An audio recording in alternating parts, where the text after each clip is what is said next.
This is a Q14x7 brass plate snare drum, and I did a 14x8 steel plate snare drum fairly recently, and I got this drum quite soon after that one because I was so sort of impressed with the 14x8.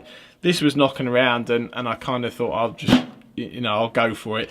The shell, and I'm going to stand up for this because I'm not 20 years old anymore, and I can't just, you know, lug these things around like they don't weigh a ton. It's a 3mm brass shell, and as I said, it is brass. So the darker part is like the raw brass, and then the pattern's been sort of, however they've done, scored it. I don't know how they've done it, but I think it's going to be a sort of a fairly polarizing drum in terms of the finish. You're either going to kind of like it or not. I mean, I was a bit undecided originally, and then I just thought, you know what, I don't care. And I got it anyway. There you go. This the Q badge there.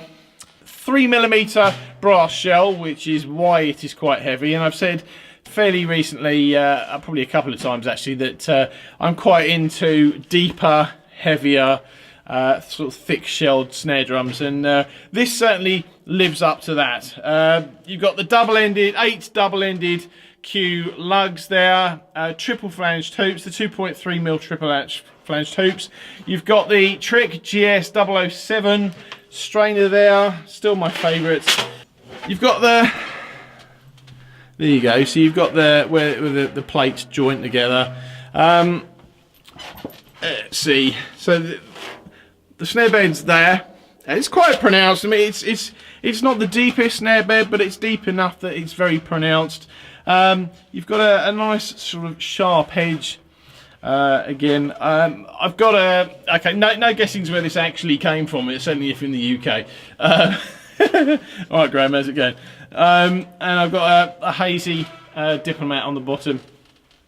As I said, it's a big, heavy, thick drum.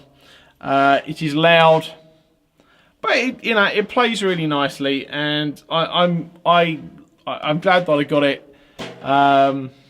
And it's another one of those, you know, for sort of louder gigs or outdoor gigs, or where, you know, it'll work well for that. So all in all, yeah, I think it was worth the investment.